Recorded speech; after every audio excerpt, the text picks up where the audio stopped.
Hello, welcome back to the Boss House. This is my budget closeout for the first paycheck of October. It doesn't actually feel like it's been a week since I did my last weekly check-in, but I guess that's what happens when you post 3 times a week. So let's get into my transactions. We're going to start with Thursday because I get paid on Thursdays, so I go Thursday to Wednesday, kind of.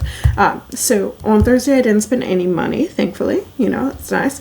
On Friday, my toll account renewed. So every time it drops below $10, they add another 20 to it.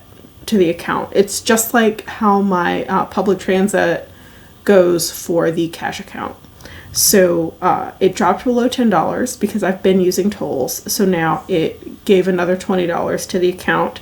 So this won't show up for another week or two, or I don't know. It depends. The second job that I picked up, it is out in the suburbs, and it takes quite a while to get to and from, so I do take toll roads, which costs a little bit of money. It's definitely worth the income that I make, but it is a little annoying. So that being said, that's what that $20 is. And then toll/fuel was another $48. It was gas. For $48. This is the first time I filled my tank since I got the vehicle a month ago. So I got the vehicle on September 8th, I believe. I believe it was September 8th. So almost exactly a month, I got 1 tank of gas. I'm so happy with that. And then on Saturday, on the 7th, I got a check in the mail. Check your mail, y'all. You never know what's going to show up. So this check was for $946, and it was for back pay from when I worked for an Amazon delivery company. There was some class action settlement, and anyway, I got a check for $946. So yay me, free money, right? Well, not free money. I earned it, but delayed money. It feels like free money. Anyway, I celebrated by immediately spending some of it, even before the check cleared, because that's who I am, I suppose. So I had a night out with one of my friends who I work with. That was $124. I had a blast. I do not regret it. No regrets, y'all. No money spent on the 8th, and then on the 9th, which was Monday, I did a big cash stuffing, and Netflix came out of my account. I thought it was going to come out on the 7th, but it did not. It came out on the 9th. So Netflix was $11. It was $10 last month, but I guess it was $11 this month because of tax. I don't know. And then other income, so I got another check, unexpected, for $260, and this is a Minnesota tax rebate from 2021. So I don't know why that happened. I'm not really questioning it. If the state decides they want to give me a check 2 years later, I'm okay with it. So that was $260, and then I stuffed my registration for $80, subscriptions for $80, phone bill for $80, car insurance for $80, car maintenance for $80, emergency fund for $80. I know it's a lot. I've been thinking about whether or not I want to snowball additional cash stuffing. We'll see what happens. I might snowball it, starting with the bills that are coming up there. Oh my goodness, I can't speak. The bills that are coming up first. So I was thinking about snowballing first my car insurance, and then subscriptions, and then phone, and like doing it like that so that things would be fully funded faster. But it doesn't really matter in the long run because everything's gonna get funded. But I don't know. It might feel like there are fewer transactions and I make more progress. I don't know. Let me know what you think. And then this is actually continued from Monday because I ran out of space. On the 2nd, I put $242 towards my Roth IRA. And this was 20% of these 2 unexpected checks that I got. So $242 to my Roth IRA. And then I stuffed my school fund for $233, stuffed furniture for $80, and stuffed my wedding fund for $80. So the IRA, actually, now that I think about it, the IRA was actually on the 10th. So IRA was on the 10th. The rest of this is continued from the 9th. And then on the 11th, I unstuffed $81 from my groceries. So that was, I unstuffed $81 from groceries. And then I sent an additional $117.05, that dreaded 5 cents, to my Roth IRA. So that's it. That's it for my transactions.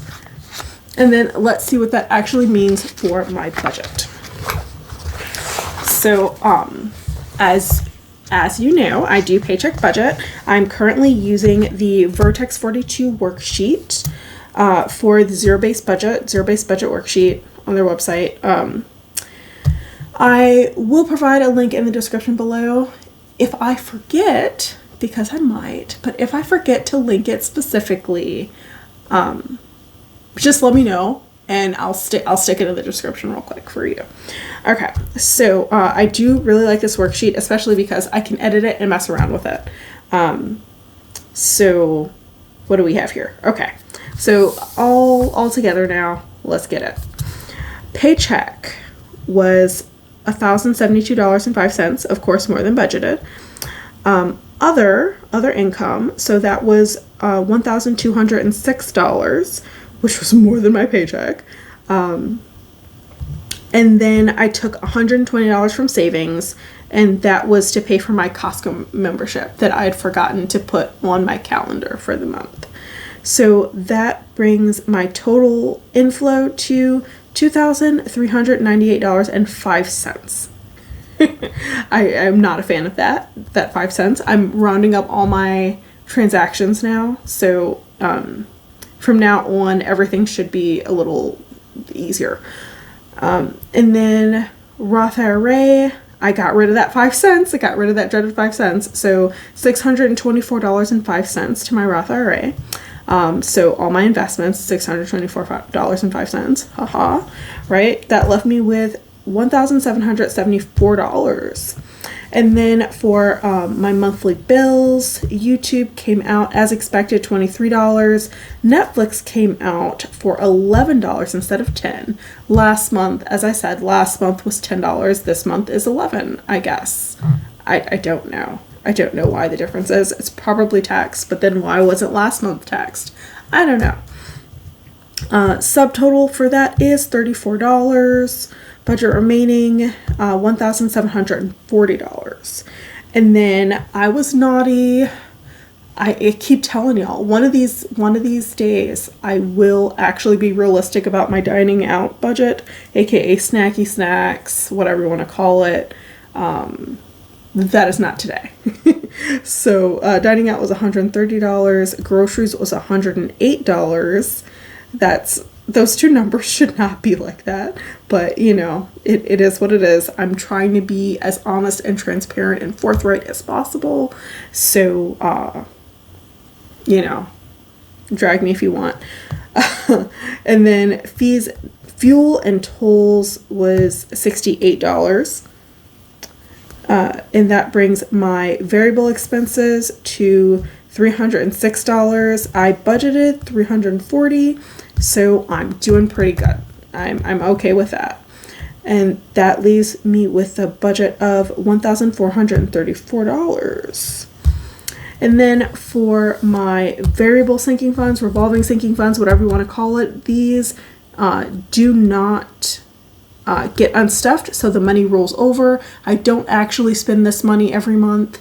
Sometimes I spend more, sometimes I spend less, but you only really see additional money going into it if I go over budget. So that is actually what happened here. So I did not end up stuffing anything in my health envelope. I actually have more than I need in there already. And also I went over budget in a couple things. So I just kind of moved that money around. So no money in health. Shopping got $80. That's household shopping. Birthdays got $20 as expected. Oh, and I guess I should have said shopping was supposed to get $40, but it got $80 because I went over. And then clothing got $90 instead of the $40 that I budgeted for. Shoes got $25 as expected. Pet food got $40 as expected. Transit got $100 as expected. Personal got $20 as expected, and miscellaneous got $20 as expected. So that brought my total for my variable or revolving sinking funds to $395. I did budget $405, but I shuffled some money around, and then I just let that other $10 just like go back into the budget. So that's $395 as my subtotal for that category and or that grouping, and then that left me with $1,039. And then for goal sinking funds, these are sinking funds that are 6 months out or longer. I stuffed $80 in registration and license, didn't budget anything, so that's great. And then $80 to subscriptions, didn't budget anything for that either. $96 got stuffed in the phone bill as opposed to the $16 that I budgeted for. $80 went to car insurance when I had budgeted for nothing. $80 went to car maintenance, which I budgeted for nothing.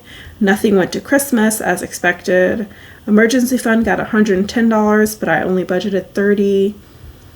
School got $233, but I didn't budget for anything. Furniture got $80 when I didn't budget for anything. Nothing went to vacation. And then for my wedding fund, I stuffed $80 there when it was budgeted for nothing. So subtotal of the budget for this category was $46. And then what I actually stuffed in this was $919. So I saved a lot more money than I budgeted for. And that left me with $120, which immediately went to goal funds spent, my Costco membership, which is $120. And that brings my final budget to $0. That is a zero-based budget. As I've said before, this does not mean that my bank account is at $0, because I try to never let that happen, because that is flirting way too closely with overdraft, and I don't like overdraft fees. So this is just me allocating and setting aside money for every dollar that comes into my bank. I'm very happy with that.